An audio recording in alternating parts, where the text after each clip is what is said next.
Hello everyone, मैं doctor Rukmini Chaudhary और जहाँ पे भी आप हमें देख रहे हैं हमारे यूट्यूब चैनल पे या फिर हमारे फेसबुक और इंस्टाग्राम पेज पे, आप सभी का बहुत बहुत स्वागत है। और आज की इस वीडियो में हम आपको जानकारी देने वाले हैं हेड लाइस के बारे में, यानी कि जुओं के बारे में, जिसको हम मेडिकल लैंग्वेज में पेडिकुलोसिस भी कहते हैं। तो आज की इस पूरे वीडियो में हम आपको बताएंगे ये क्या प्रॉब्लम है, कैसे होता है, यानी ये कैसे फैलता है, इसका स्प्रेडिंग कैसे होता है और कैसे आप घर पे ही इस प्रॉब्लम से बच सकते हैं। और लास्ट में हम रखेंगे बेस्ट इफेक्टिव होम्योपैथी मेडिसिन, यानी कुछ होम्योपैथी की बेस्ट मेडिसिन है वो आप यूज कर सकते हैं। तो पूरी जानकारी के लिए आप पूरी वीडियो जरूर देखिएगा। और अगर आप यूट्यूब पे देख रहे हैं तो आपको नीचे डिस्क्रिप्शन बॉक्स में मेडिसिन के लिंक मिल जाते हैं, वहां से आप मेडिसिन खरीद सकते हैं। और हम लास्ट में मेडिसिन केस के हिसाब से डिस्कस करेंगे। तो सारी मेडिसिन आपको नहीं खरीदनी होती हैं, जो आपका केस जैसा रहता है, जो लक्षण है उसके हिसाब से आप वो मेडिसिन यूज करिएगा। सो होपफुली ये वीडियोस आपकी मदद कर सकें। आइए स्टार्ट करते हैं। सबसे पहले हम बात करेंगे हेड लाइसिस क्या है, जुए क्या हैं। देखिए, हेड लाइस का मतलब है जो आपके सर पे, इसको हम मेडिकल में वैसे पेडिकुलस ह्यूमनस कैपिटस भी कहते हैं। पेडिकुलस इसका नाम है, ह्यूमनस यानी कि ये ह्यूमन में लोगों में है, और साथ ही साथ कैपिटस यानी कि ये स्कैल्प में है। तो यूजुअली देखा जाता है कि आपके सर में होती है, हेड स्कैल्प में होती है, बट हाँ कई बार ये आईब्रोज में, आई लैशेज में के बालों में भी देखी जाती है और आपके बॉडी हेयर्स में भी देखी जाती है। जो बॉडी हेयर्स में होती है उसको हम कॉर्पोरिस कहते हैं, पेडिकुलस कॉर्पोरिस कहते हैं। इवन आपके ये प्यूबिक हेयर यानी कि जेनिटल हेयर्स में भी देखी जाती है, जिसको कि थायरस प्यूबिस कहा जाता है, लेकिन वो डिफरेंट होती है। तो ये आपको कहीं का भी इन्फेक्शन कर सकते हैं, बट ज्यादा कॉमन जो है स्कैल्प में इन्फेक्शन होता है। उसके बाद हम बात करेंगे कौन रिस्क पे होते हैं, किनको ये प्रॉब्लम ज्यादा होती है, किनको होती है, और कौन रिस्क पे होते हैं। इन्फेक्शन, किसी को भी ये इन्फेक्शन हो सकता है, कोई भी इसे कैच कर सकता है, किसी को भी हो सकता है ये जो किस क्लोज कांटेक्ट में आता है किसी पर्सन के जो कि ऑलरेडी जिसको ये प्रॉब्लम है। So anyone get the infection who comes in a close contact, वो भी आपका head to head contact with the infested person, जिसमें ऑलरेडी इन्फेस्टेशन है, पेडिकुलोसिस है, उसके अगर आप क्लोज कांटेक्ट में आएंगे तो आपको ये प्रॉब्लम हो सकती है। तो ये किसी को भी हो सकती है। एनीवन के एक्शन हमने बात करी। उसके बाद आता है इसमें कॉमन, ज्यादातर किन में आपने देखा होगा, ज्यादातर ये प्रॉब्लम बच्चों में देखी जाती है, जिनका 3 से 11 साल का एज होता है, यानी 3 to 11 ईयर्स का जो एज ब्रैकेट है वो कॉमनली अफेक्टेड है, बच्चों में ज्यादा होती है, क्योंकि बच्चे यूजुअली क्लोज कॉन्टेक्ट में ज्यादा आते हैं, तो उनमें ये प्रॉब्लम ज्यादा होती है। जैसे कि हम बात करें pre school going, elementary school going children में ये प्रॉब्लम ज्यादा देखी जाती है। और उसके बाद फिर बात आती है इसमें how you get the infection, आपको ये प्रॉब्लम होती कैसे है, या फिर हम ये बात करें स्प्रेडिंग की, स्प्रेड यानी ये फैलता कैसे है। देखिए, अभी हमने बात करी जब भी आप किसी के भी क्लोज कांटेक्ट में आएंगे जिसको ये इन्फेक्शन ऑलरेडी है, तो क्लोज कांटेक्ट कॉमनली है हेड टू हेड, और वो भी आपका क्लोज कांटेक्ट अगर हेड टू हेड होता है तो वो सबसे ज्यादा उसमें चांसेस होते हैं कि आपको इन्फेक्शन आए। दूसरा आता है लेस कॉमन, अगर हम बात करें कि आप कोई भी बिलोंगिंग है, या तो आप हेड कैप है, या फिर हेयर ब्रश है, या टावल है, चीजें आप शेयर करते हैं जो कि इन्फेस्टेड पर्सन यानी जिसको ऑलरेडी ये इन्फेक्शन है, उसका कोई भी बिलोंगिंग आर्टिकल अगर आप शेयर करते हैं तो भी आप में ये इन्फेक्शन हो जाता है, बट ये लेस कॉमन है।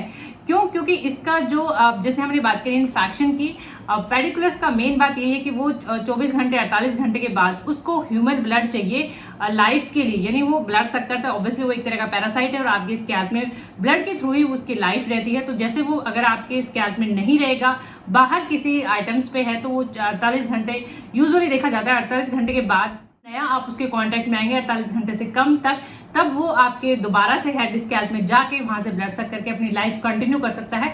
लेकिन अगर इससे ज्यादा टाइम हो गया, सपोज कल का कोई इन्फेक्शन था और उस पे है वो डेड है, तो आपको इन्फेक्शन नहीं कर सकता। इसलिए फ्रेश और पेडिकुलस का क्लोज कांटेक्ट होना जरूरी है। तो इस तरीके से है, बट फिर भी आप ये शेयर ना करें चीजें बचने के लिए, और सेपरेट ही रखें। 48 घंटे का हमने बताया कि जितना फ्रेश इन्फेक्शन रहेगा उतना ज्यादा ये कर सकता है। और एक सबसे इंपॉर्टेंट बात है यहाँ पे हाइजीन की। हाइजीन को ब्लेम किया जाता है कि क्या हाइजीन की वजह से, अनहाइजीन अगर है आपका स्कैल्प तो आपको जुए पेडिकुलस ज्यादा प्रॉब्लम करता है, but hygiene has nothing to do with pediculus. क्यों? क्योंकि ये आपका स्प्रेडिंग कैसे हो रहा है, क्लोज कॉन्टैक्ट से। तो हाइजीन का डायरेक्ट कुछ ऐसा नहीं है, बट हाँ हाइजीन आप अपने पर्सनल लेवल पे हाइजीन मेंटेन करके रखें अपनी पर्सनल हेल्थ के लिए, बट इसका इन्फेक्शन एज से कोई रिलेटेड नहीं है। फिर हम बात करते हैं यहाँ पे लाइफ साइकिल की। इसकी लाइफ साइकिल की बात करना बहुत ही इंपॉर्टेंट है। क्यों? क्योंकि इसमें जब भी आप यूज करते हैं शैम्पू या कोई भी मेडिसिन यूज करते हैं तो वो आपको रिपीटेशन उसके अकॉर्डिंगली करना होता है। तो हमने 3 इसमें मेजर देखे जाते हैं लाइफ साइकिल कैसे कंप्लीट होती है। सबसे पहले इसका निट देखा जाता है, जिसको एग जैसे होते हैं, अंडे जैसे होते हैं, छोटे छोटे होते हैं।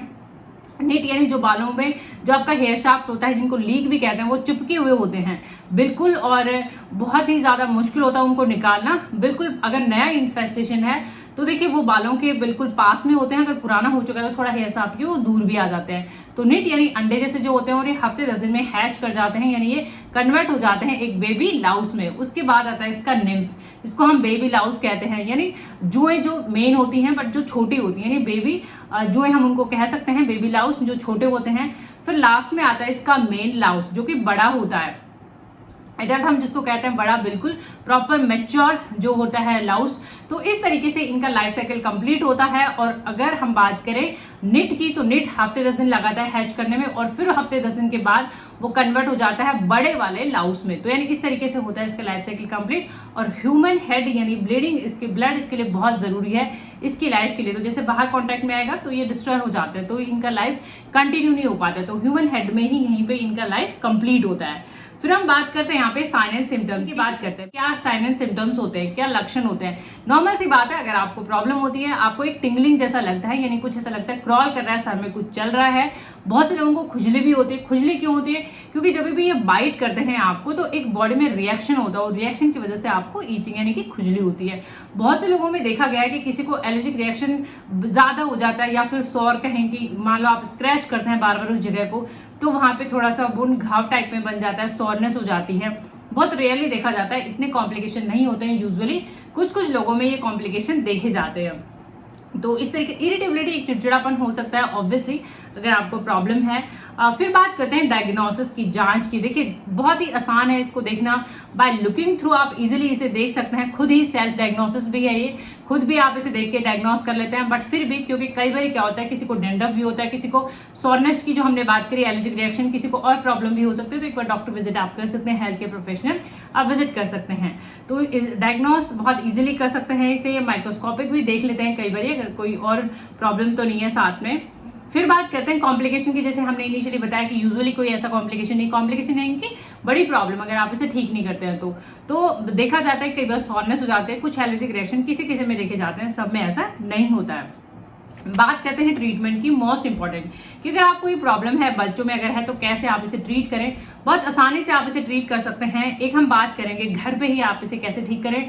दूसरा है होम्योपैथिक मेडिसिन, होम्योपैथिक शैम्पूज आप कैसे यूज करें, कैसे ठीक कर सकते हैं घर पे। देखिए बहुत ये प्रॉब्लम बहुत ही पुराना है, एंशिएंट टाइम से बहुत पहले से ये प्रॉब्लम देखी जाती रही है, और घर पे ही इसको ट्रीट भी करते आ रहे हैं लोग। तो पहले हम वही मेथड की बात करेंगे।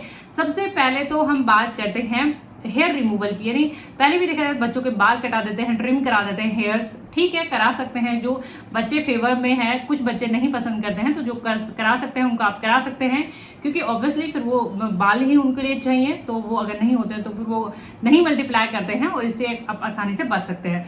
दूसरा आता है इसका हेड लाउस, इसको कॉम्ब भी कहा जाता है, लाउस कॉम्ब या लाइस कॉम्ब भी कहते हैं, फाइन टूथ कॉम्ब भी कहते हैं। जो छोटे दांतों वाले जो कंघी होती है उसको, वो भी आप यूज कर सकते हैं।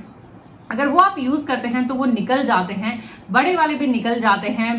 एडल्ट जो हम लाउस की बात करें, निम्फ भी निकल जाता है, सिर्फ निट रह जाते हैं। तो निट जैसे जो छोटे बच्चे थे, अंडे थे, तो वो भी हफ्ते 10 दिन में अगर मल्टीप्लाई करेंगे, तो आप रेगुलरली अगर वो करेंगे तो वो निकल जाएंगे। इस तरीके से वो मल्टीप्लाई आपस में मल्टीप्लाई ही नहीं करेंगे, उनकी मेटिंग ही नहीं होगी, तो और ज्यादा डेवलप नहीं हो पाएंगे। तो इस तरीके से वो भी एक मेथड है, रेगुलर बेसिस पे आप करें तो इस तरीके से भी आप जो है निकाल सकते हैं। एक आता है मैनुअल, बाई हैंड, अगर आप बाई हैंड भी रिमूवल कर सकते हैं, निकाल भी सकते हैं, देखा भी जाता है। तो ये घर के कुछ मेथड्स हैं जो आप यूज कर सकते हैं, पुराने टाइम पे ये यूज करते होते रहे हैं। बट अगर हम बात करें साइंटिफिक होम्योपैथिक मेडिकल ट्रीटमेंट की, अगर हम बात करें तो उसमें आती हैं कुछ बेस्ट इफेक्टिव होम्योपैथिक मेडिसिन और कुछ शैम्पूज आते हैं। देखिए हमने यहाँ पे रखा भी हुआ है एंटी लाइस शैम्पू, होम्योपैथिक है, ये होम्योपैथिक है, होम्योपैथिक मेडिसिन हैं इसके अंदर, और एंटी लाइस शैम्पू है ये। तो इसे आपको कैसे यूज करना है सबसे पहले हम यही बताएंगे। देखिए हमने बात करी थी कि हफ्ते 10 दिन में वो मल्टीप्लाई करते रहते हैं, छोटे बड़ों में कन्वर्ट हो जाते हैं। तो आप वैसे इसको आप ऑल्टरनेट डेज यानी एक दिन छोड़ के एक दिन भी यूज कर सकते हैं, और इसको लगा के थोड़ा आप रखें 5-10 मिनट के लिए, स्कैल्प के कांटेक्ट में आप इसे रखें, बच्चों के हैं जिनके भी हैं, और क्वांटिटी के अकॉर्डिंगली, जैसे मान लो किसी के लंबे बाल हैं, किसी के घने बाल हैं, तो इसकी क्वांटिटी ज़्यादा होनी चाहिए, मात्रा दवाई की ज़्यादा होनी चाहिए शैम्पू की। उसे लगा के आप छोड़ सकते हैं, अच्छे से उसे रब करें और फिर निकाल दें, रिंस कर दें। और अगर आपके पास छोटे वाला कॉम्ब है, जो हमने बात करी थी फाइन टूथ कॉम्ब वाली की, अगर वो है तो उससे आप निकालते हैं तो बहुत इजीली, क्योंकि इससे थोड़े से वो डेड हो जाते हैं, इनएक्टिव हो जाते हैं, आसानी से आप इसे निकाल सकते हैं। तो ये यूज कर सकते हैं आप होम्योपैथिक शैम्पू। इसके साथ साथ कुछ मेडिसिन भी हैं जो आप यूज कर सकते हैं होम्योपैथी में। एक एक करके हम बात करने वाले हैं। सबसे इंपॉर्टेंट है मेडिसिन, जब भी लाइस की बात होती है, पेडिकुलोसिस की बात होती है, होम्योपैथी में स्टेफी आती है नंबर 1 पे, स्टेफिसेगेरिया होम्योपैथिक मेडिसिन का मदर टिंचर है। स्टेफिसेगेरिया मदर टिंचर कुछ इस तरह का रहेगा।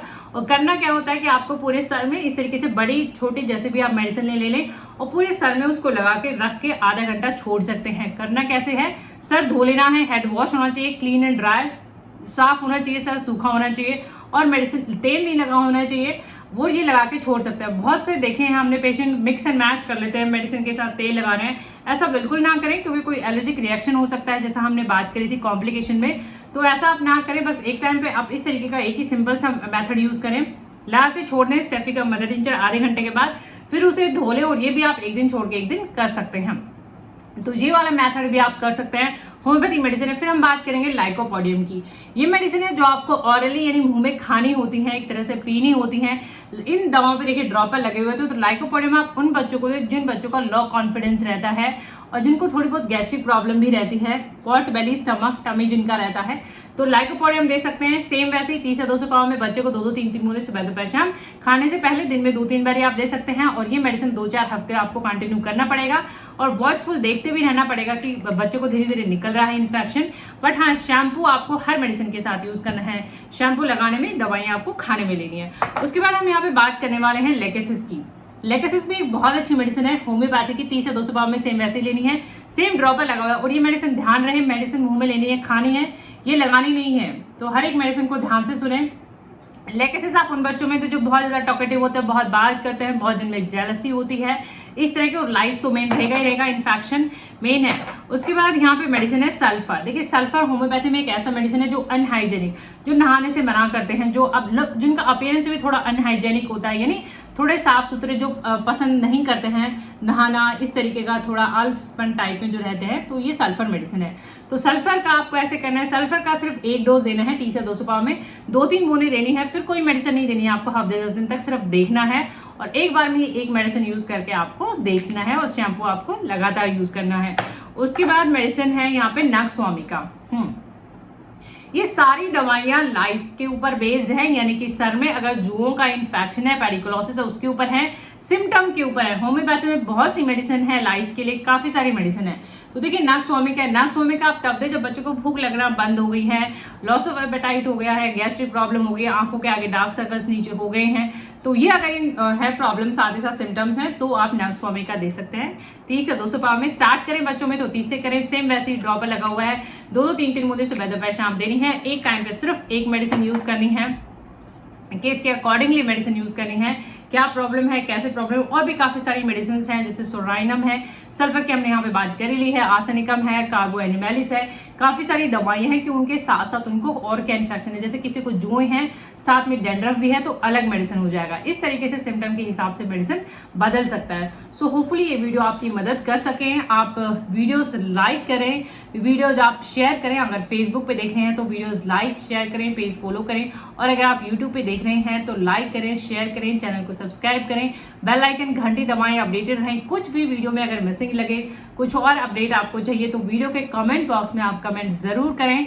और यूट्यूब पे देख रहे हैं तो डिस्क्रिप्शन बॉक्स में मेडिसिन के लिंक दिए हुए हैं। अपने केस के हिसाब से शैम्पू का भी लिंक हमने प्रोवाइड किया है, तो वहां से अपने हिसाब से आप वो मेडिसिन खरीदें, उनको लंबे टाइम तक यूज करें और उनके फीडबैक आप हमें जरूर दें। Thank you for watching, thank you so much.